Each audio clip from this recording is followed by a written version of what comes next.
हटा दो।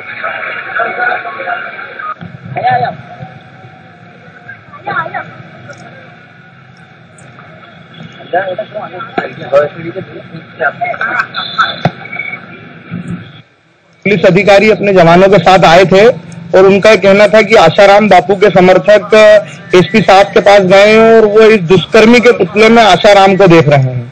तो हमने कहा कि हमने निश्चित रूप से कहीं पर भी ये नहीं कहा है कि आशाराम का पुतला है। हमने एक ही बात कही है कि दुष्कर्मी का पुतला है। अगर उन्हें दुष्कर्मी में आशाराम दिख रहा है तो इसके लिए हम जवाबदार नहीं है। तो वे लोग यहाँ से जो बालिका का हमने फोटो लगाया था उसको हटवा गए यहाँ से और दाढ़ी हटाने की मांग कर रहे थे, लेकिन हमने हमारे सब वरिष्ठों से बात करी है। हम ना दाढ़ी हटाएंगे और ना उसका बालिका का पुतला फोटो हटाएंगे वहां से। जी हाँ, तो रावण दहन को लेकर जो मसला है वो अब बदलता हुआ नजर आ रहा है। दुष्कर्मियों, आतंकियों और उसके साथ साथ कई जो बुराई को खत्म करने की बात जो आयोजकों की तरफ से की जाती है वो सामने निकल कर आ रही है। लेकिन जो परंपरा है, जो लगातार परंपरा बनी हुई है, उससे कहीं ना कहीं जो आयोजक है वो पीछे हटते नजर आ रहे हैं। रावण दहन का दिन होता है, विजयदशमी का दिन, जहां पर रावण को जलाया जाता है, बुराई पर अच्छाई की जीत होती है। लेकिन इसी दिन कई तरीके के आयोजन वहां पर यह देखने को मिलते हैं कि किसी दुष्कर्मी का पुतला दहन किया जाता है, चाहे आसाराम को लेकर मामला हो, राघव जी को लेकर मामला हो, या फिर आतंकवादियों को लेकर हो, या दुष्कर्मियों को लेकर हो। तमाम तरीके के दहन वहां पर किए जाते हैं इस दिन, इस पर्व के त्योहार के बदले में। और इसी पर हम आपको बता दें कि कल के इंदौर में अगर बात की जाए तो सोमवार को जब पुतला पूरा तरीके से बन चुका था तो वहां पर पुलिस ने सख्ती दिखाते हुए आयोजकों पर सख्ती दिखाई। उसके साथ साथ हम आपको बता दें कि रावण के पुतले पर आसाराम और राघव जी का चेहरा लगाए जाने पर बवाल इंदौर में चल रहा था। लेकिन सोमवार को अचानक आसाराम समर्थकों के दबाव के चलते पुलिस सख्त हुई और आयोजन स्थल पर पहुंची भी और पुतले से दाढ़ी हटाने के निर्देश भी उनको दिए गए हैं। तो पीड़ित बालिका का जो पोस्टर वहां हटाया गया है, वहीं राघव जी पुतले वाले रावण का भी सर कब्जे में ले लिया गया है। इस मामले पर आयोजक, पुलिस और आसाराम के समर्थक आमने सामने आ गए। विवाद पहले से चल रहा था, लेकिन विवाद तब बढ़ गया जब आसाराम के समर्थक और जो आयोजक है दशहरा समिति के, वो आमने सामने आ गए। पुलिस ने सख्ती जरूर दिखाई, लेकिन सवाल इस बात को लेकर भी उठता है कि सख्ती आखिर इतनी देर में क्यों? इससे पहले अगर कोई निर्देश और नोटिस जारी कर दिए होते तो शायद ये आयोजन ना होता। लेकिन लगातार हम आपको बता रहे हैं कि देश के कोने कोने में आतंक को मिटाने के लिए ये दिन चूज किया जाता है। आतंकवादियों के पुतले दहन किए जाते हैं, दुष्कर्मियों के पुतले दहन किए जाते हैं। ये नई परंपरा अब इंदौर में बनती हुई नजर आ रही है, जिसके चलते विरोध के स्वर भी उठते नजर आ रहे हैं।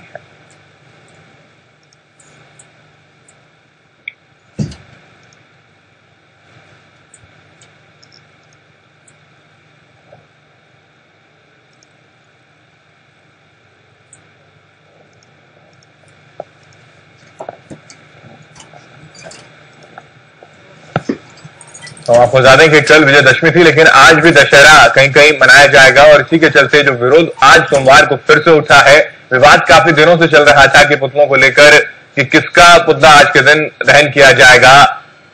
कई तरीके की अटकलें भी इस पूरे मामले में लग रही थी। लेकिन फिलहाल जो स्थिति है आज की अगर बात की जाए तो आसाराम के समर्थक आयोजकों के खिलाफ खड़े हो गए, आमने सामने हो गए। उसके बाद पुलिस ने सख्ती दिखाते हुए दाढ़ी का जो पोस्टर है उसको हटाने की पूरी कोशिश की है और विवाद बढ़ता नजर आ रहा है इस पूरे मसले पर।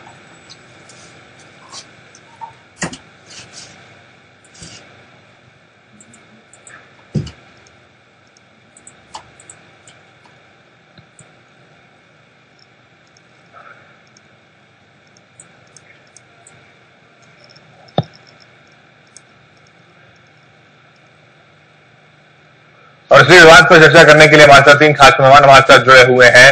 सनी पठारे जी हैं जो कि आयोजक हैं, उसके साथ साथ राजेश चौकसे जी हमारे साथ मौजूद हैं जो कि प्रवक्ता हैं कांग्रेस से, और वहीं महेश पालीवाल संयोजक हिंदू जागरण मंच से भी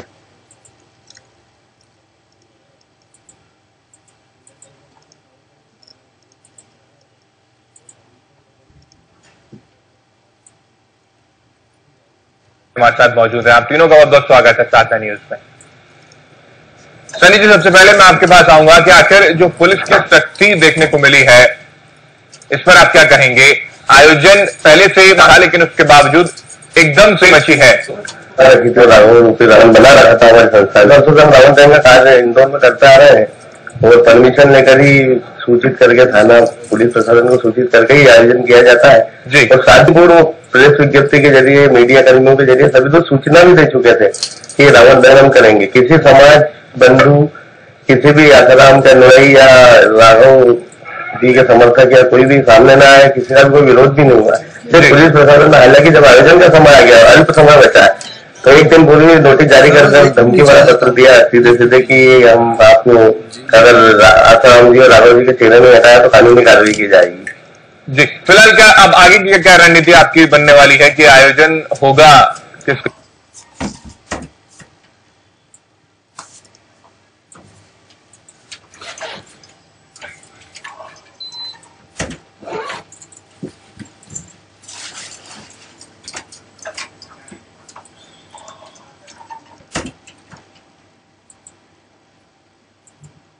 का पुतला वहां पर दहन किया जाएगा अगर आज की बात करें तो?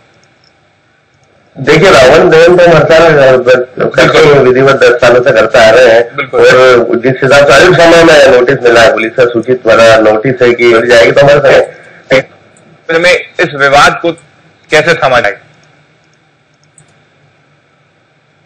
देखिए, कोई भी आयोजक ये नहीं चाहता है कि शहर की शांति भंग हो, बिल्कुल, या शहर की फिजा में कुछ गलत माहौल घुले।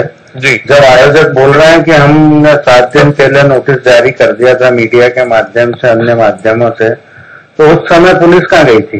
जी, पुलिस को उस समय एक्शन लेना था, आयोजकों को बुलाना था, समझाइश देना था, और ऐसा होता है। आज रावण दहन में मुश्किल से 10-8 घंटे, 7 घंटे भी नहीं बचे। जी, आयोजक अपनी तैयारियां पूर्ण करे कि लड़ाई झगड़ा करे या पुलिस से वाद विवाद में पड़े। ये पुलिस की सराहनीय गलती है और पुलिस को पहले से आयोजकों को बोलना चाहिए था कि ये गलत है। जी। महेश जी हमारे साथ मौजूद है। महेश जी, क्या लगता है कि जिस तरीके से फिलहाल पुलिस ने नोटिस दिया, इतने दिनों से वो चुप थी,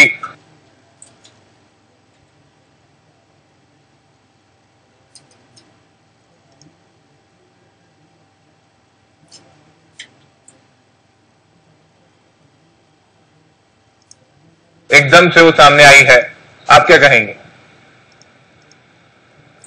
सबसे पहले तो आयोजन समिति को ये बताना चाहूंगा कि ये हिंदू धर्म का विजयादशमी का कार्यक्रम है जी, जिससे कि भगवान राम ने रावण को से विजय प्राप्त करते हुए कुशासन का अंत कर, इसको त्योहार के आचार संहिता है, तो व्यक्तियों को इससे दूर रखे अपना जो आयोजन है, धार्मिक आयोजन है, उसको सफलतापूर्वक संपन्न करना है। जो दशानन का जो वध होता है उसका वध करें बनिस्पत इससे कि समाज में अन्य लोगों को उसको प्रदर्शित करें। लेकिन क्या आचार संहिता अगर लगी नहीं होती तो क्या, अगर आचार संहिता ना लगी होती तो क्या ये पुतला नहीं दहन किया जाता जिस तरीके से आयोजन इस वक्त किया गया है? क्या पहले आचार संहिता अगर नहीं होती तो क्या नहीं किया जाता? चाहते जिस तरीके से हम अपने त्योहार बनाते हैं उस तरीके से त्योहार को भी पूरे बताना चाहूंगा आपको कि ये बुराई पर अच्छाई की विजय का प्रतीक दशहरा बना जाता है। हमने पहले भी अफसर करताब लादेन अफजल गुरु ऐसे कई रूपी रावण दहन करे हैं, जब कभी कोई परमिशन नहीं देना पड़ी, कभी पुलिस ने कोई दबाव नहीं बनाया।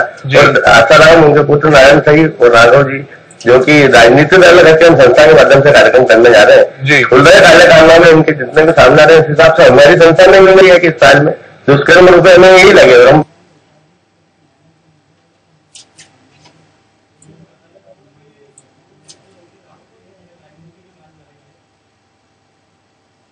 जलाना चाह रहे हैं जी। ये तो पुलिस के दबाव के कारण कहीं ना कहीं निर्णय अगर बदलना पड़ता है तो उसमें पुलिस का दबाव है। हालांकि हमारी नजर में आसाराम का पुतला जलाना गलत नहीं है, बिल्कुल। राजनीति क्या कहेंगे राजनीति पूरे मामले कि हम न्यायालय में विचाराधीन केस है, न्यायालय जो निर्णय करे कि हम सब उसके सम्मान के बताना चाहूंगा कि मैं आपके पास लौटूंगा, एक बार राजनीति से जान लेते हैं। राजनीति क्या लगता है, वाकई में राजनीति इस पूरे मामले को लेकर गर्मा गई? नहीं, बात इसमें हेमंत जी राजनीति की नहीं है जी। बात हमने तो रामायण को देखा,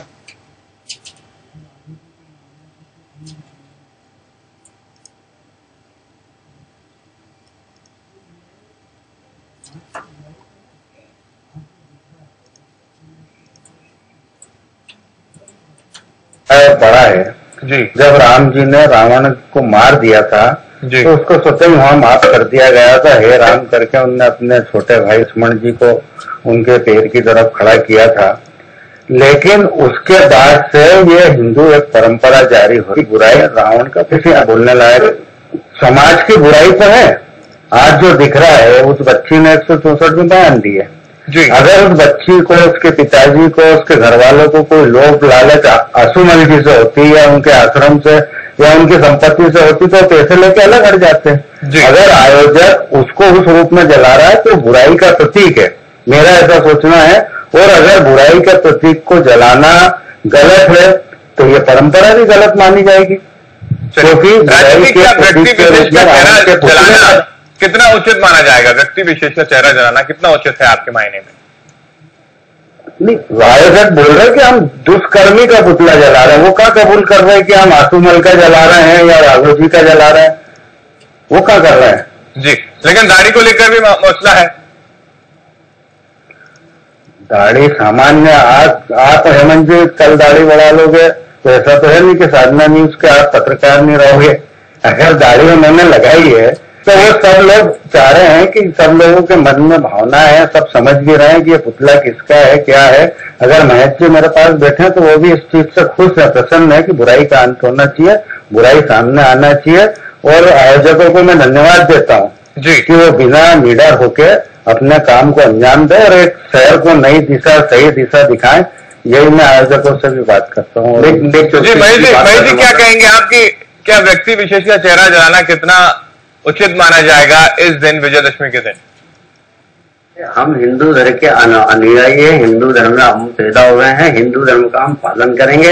इसलिए मुझे लगता है कि अगर इस प्रतीक को माना है विजयदशमी को, तो रावण का दहन करना ही उचित होगा। और समाज में हमें संदेश देना है जी। समाज में हमें इनका संदेश, ये किस तरह की बुराई है, क्या इसका संदेश है, हमें संदेश देना है कि किस तरीके से बुराई पर अच्छाई की विजय प्राप्त की जाती थी। भगवान राम ने किस तरह रावण का दहन करा था और किस तरह एक दुष्ट जो शासक था उसका अंत करा था, इसका हमें हिंदू समाज का एक प्रतीक के रूप में हमें वहां पर रावण दहन का इंदौर राजनीतिक फायदा या अन्य उसको अपन कुछ क्षण के लिए अपने को मीडिया का फायदा उठाना या इसका करना, ये सब हिंदू धर्म का। लेकिन राजनीतिक फायदा यहाँ पर कहाँ?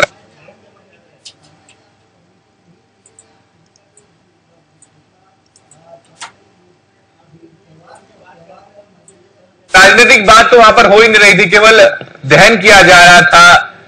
महेश जी, केवल दहन किया जा रहा था, पुलिस सामने आई, समर्थक सामने आए हैं, इसके बाद ये खुलकर सामने आया कि राजनीतिक तूल पकड़ना शुरू हुआ। पुलिस है कि समाज ने आपको परमिशन नहीं दी है कि आप किसी का भी पुतला सार्वजनिक रूप से सभी लोग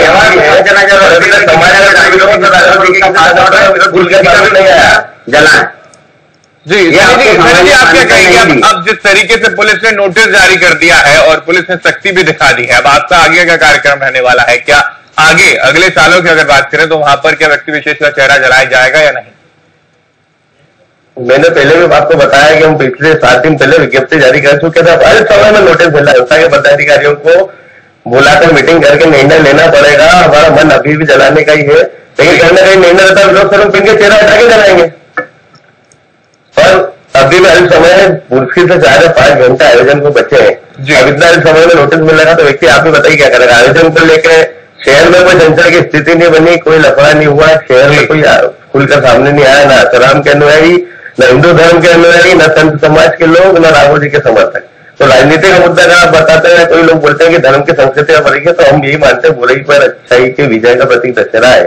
और इस साल के फुलदाई कानून में क्या दुष्कर्मी, बिल्कुल ये न्यायालय में अगर प्रकरण चल भी रहा है तो राघव जी को भारतीय जनता पार्टी ने खुद पार्टी से निकाल कर, पार्टी से क्यों निष्कासित किया है, मामला न्यायालय में चल रहा था। तो जी चलिए फिलहाल छोटे से ब्रेक भी रुकते हैं। ब्रेक के बाद ये जानेंगे कि आखिर पुलिस एकदम से सामने क्यों आई, इससे पहले भी वो नोटिस जारी कर सकती थी। फिलहाल रुकते हैं ब्रेक के लिए।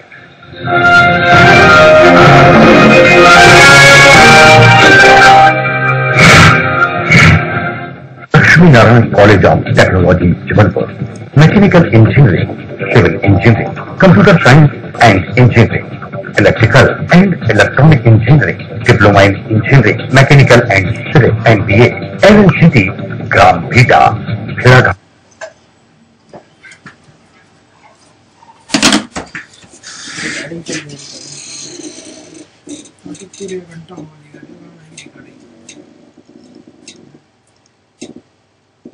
आज Jabalpur Narmada construction developers and promoters शहर के मध्य स्थल में शहर के डेवलप आवासीय परिसर, सुसज्जित सुरक्षित township, modular kitchen. Narmada construction developers and promoters, Punjab bank colony, Shivnagar road, Jabalpur. जानिए भाग्य घोषणा पत्र की हकीकत। भाजपा ने क्या किए थे दावे और क्या किए थे वादे, 5 सालों में क्या हुआ उन दावे और वादों का, कौन सा वादा हुआ पूरा और कौन सा रह गया अधूरा, हम बताएंगे आपको मैदानी हकीकत। देखिए भाजपा घोषणा पत्र की सच्चाई, सिर्फ और सिर्फ साधना।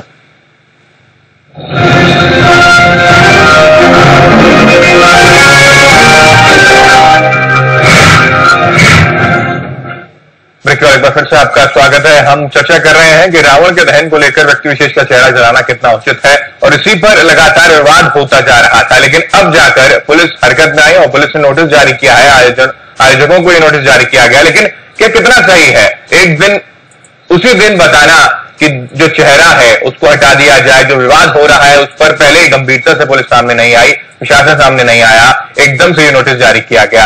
राजेश जी हमारे साथ बने हुए हैं। राजेश जी, क्या लगता है क्या वाकई पुलिस ये जो नोटिस आज उसने जारी किया है, इससे पहले भी नोटिस जारी कर सकती थी, इस पर गंभीरता से सामने भी आ सकती थी, इस मसले को ढंग से सुलझा भी लिया जा सकता था, लेकिन ऐसा हुआ नहीं? मोहन जी, मीडिया अच्छे बुरे दो मुद्दे उठाती है जी, और इंदौर की मीडिया करीब करीब इतनी जागरूक है कि मैं सोचता हूं मध्य प्रदेश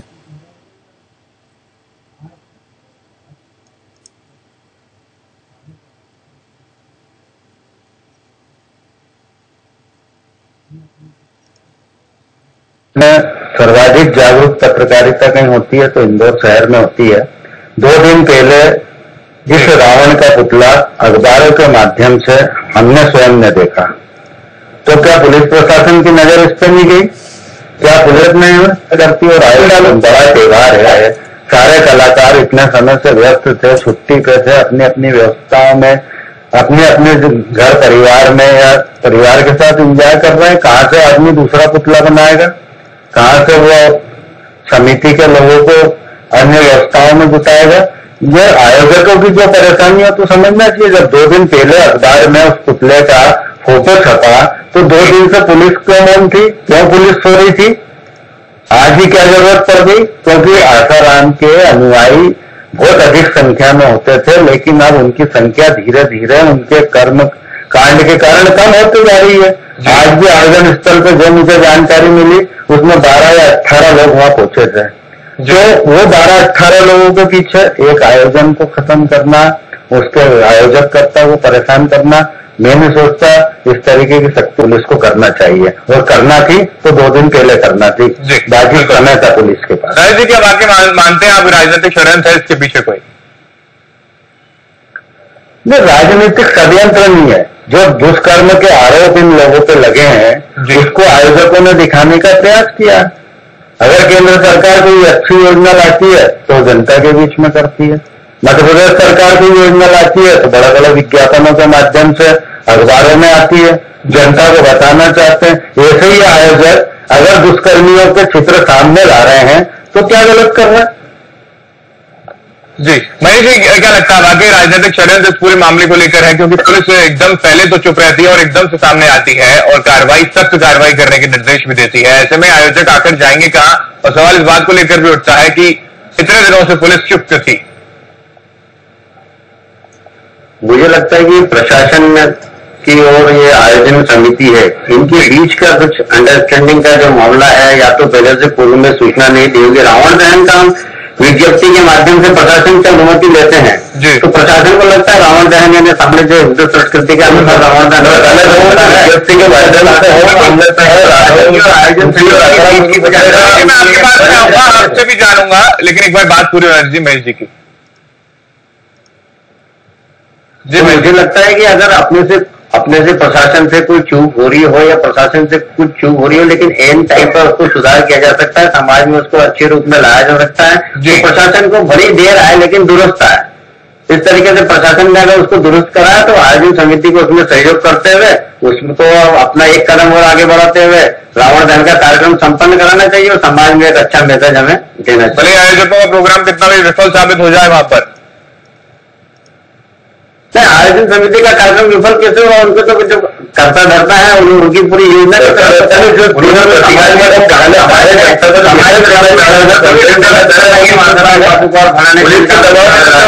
पीछे रह जाएगी।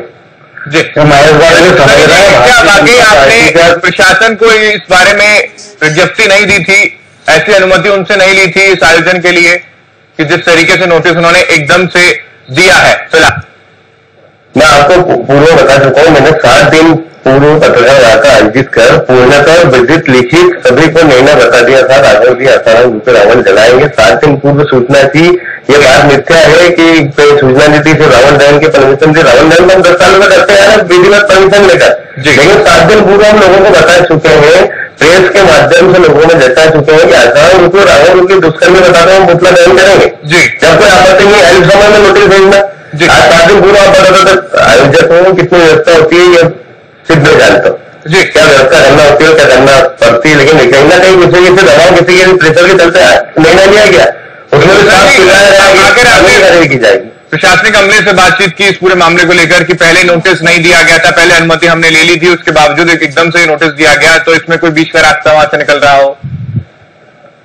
जिस क्षेत्र इंदौर शहर के जिस क्षेत्र थाना एमजी के तहत हम आयोजन करते हैं वहाँ के टीआई माननीय डांगी साहब से जब चर्चा हुई तो उन्होंने पहले जाते हुए साफ कह दिया कि मुझे समाचार पत्रों के माध्यम से आज ही पता लगा, जिसमें 7 दिन पूर्व हम घोषणा कर चुके हैं। 2 दिन पूर्व तो हम रावण का पूरा निर्माण करके आसाराम रूपे रावण के चेहरों का निर्माण करके पूरा रावण का एक पुतला तैयार करके मार्केट में ओपन कर चुके थे। जी राजेश जी, क्या लगता है कि जिस तरीके से दबाव की बात अभी खुद सनी जी कर रहे हैं कि वाकई में कोई दबाव उनके ऊपर से आया, उसके बाद एकदम से वो सामने आया, प्रशासन हरकत में आया है इस पूरे मामले को लेकर, राघव जी पुतले को लेकर हो या आसाराम के पुतले को लेकर हो, उनका चेहरा हटाने की बात वहां पर की जा रही है, क्या वाकई कोई दबाव ऊपर से आया था? निश्चित रूप से ये पुलिस की विफलता, मैंने पहले भी कहा कि 2 दिन पहले मैंने खुद ने अखबार के माध्यम से देखा, उनका सचित्र अखबार ने उसको छापा है। मेरे पास महेश पालीवाल जी बैठे हैं, मेरे अच्छे मित्र भी हैं और हिंदुत्व की राजनीति करते हैं, वो भी मेरी बात से कहीं ना कहीं संतुष्ट होंगे कि अगर भारतीय जनता पार्टी का कोई बड़ा नेता इस कार्यक्रम को आयोजित कर रहा है तो क्या पुलिस जाके इंटरफेयर करवाएं? के बीच में काम करता हूँ हिंदुत्व की, अगर आर्गुमेंट गलत है तो महेश भाई आपके पास आऊंगा, हिंदू एक धर्म है, महेश भाई इससे संतुष्ट नहीं है। अगर मुझे संतुष्ट करा तो मैं भी कर रहा हूँ, बता दो ये अगर ये लोग आयोजक ये तो हमारे धर्म का सहिष्णुता है कि जी, मैं आपके पास आऊंगा, आपकी बात सुनूंगा, एक बार राजेश जी की बात पूरी हो जाने दीजिए। मेरा ये कहना है कि इंदौर शहर ही नहीं मध्य प्रदेश में पिछले 9.5 सालों से, चूंकि मैं राजनीतिक व्यक्तित्व हूँ, एक कांग्रेस पार्टी का मैं प्रवक्ता हूँ, मैं 9.5 साल से देख रहा हूँ कि इस प्रदेश में कितनी ज्यादतियां हो रही है, क्या क्या आयोजन बीजेपी के लोग कर रहे हैं, वहाँ पुलिस मौन है, क्यों प्रधानमंत्री मनमोहन सिंह जी का पुतला जला दिया जाता है, क्यों इस देश के गृह मंत्री का पुतला जला दिया जाता है। आज अगर आयोजकों ने एक आशुमान दुष्कर्मी और राघव जी जिसका कर्मकांड और सीढ़ियां मध्य प्रदेश में वितरित हो गई है, ऐसे लोगों को खुले रूप से जनता के बीच में रखा तो क्या गलत करा? बिल्कुल। और अगर पुलिस को ये सब चीजों से भय था, हम भी नहीं चाहते उस शहर की फिजा बनी रहे, इस शहर में अच्छा माहौल बना रहे, त्योहार का समय है, हम भी नहीं चाहते, लेकिन 2 दिन पहले उनको एक्शन ले लेना था। बिल्कुल। महेश जी क्या वाकई जिस तरीके से अब पुलिस शक्ति दिखा रही है, प्रधानमंत्री की बात करें तो देश में कहीं कहीं प्रधानमंत्री का पुतला भी दहन किया जाता है रावण के दिन पर, ऐसे में वहां कोई आपत्ति नहीं है, यहाँ पर इस तरीके की आपत्ति और एकदम से पुलिस हरकत में आई, सामने आई, शक्ति दी और नोटिस जारी कर दिया, इस पर आप क्या कहेंगे? मेरे को नहीं लगता, मुझे नहीं लगता नहीं कि रावण के दिन मनमोहन सिंह का या देश के प्रधानमंत्री का कहीं पर पुतला जलाया गया हो। मैं का वर्णन कर रहा हूँ क्योंकि भारतीय जनता पार्टी के लोग खुले रूप से प्रधानमंत्री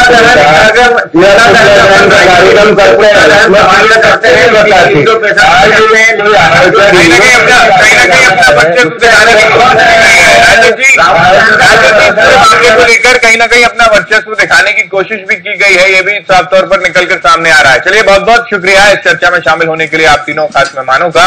इस चर्चा को हमें यहीं पर ही रोकना होगा, वक्त की बेहद कमी है, तो कहीं ना कहीं जो विवाद है वो लगातार तूल पकड़ता जा रहा था। पिछले कई दिनों से लेकर ये रावण के पुतले को लेकर, रावण दहन पर अलग चेहरे को लेकर विवाद थमता नजर नहीं आ रहा था, लेकिन विवाद अब थामने की कोशिश की है। प्रशासन अब हरकत में आया है, जब दिन है दशहरे का और आज के दिन ही जलाना होगा उन चेहरों को भी, लेकिन अभी पुलिस हरकत में आखिर क्यों आई? कई तरीके के सवाल हैं, जवाब नहीं। फिलहाल रुकते हैं ब्रेक के लिए और ब्रेक के बाद जल्द लौटेंगे।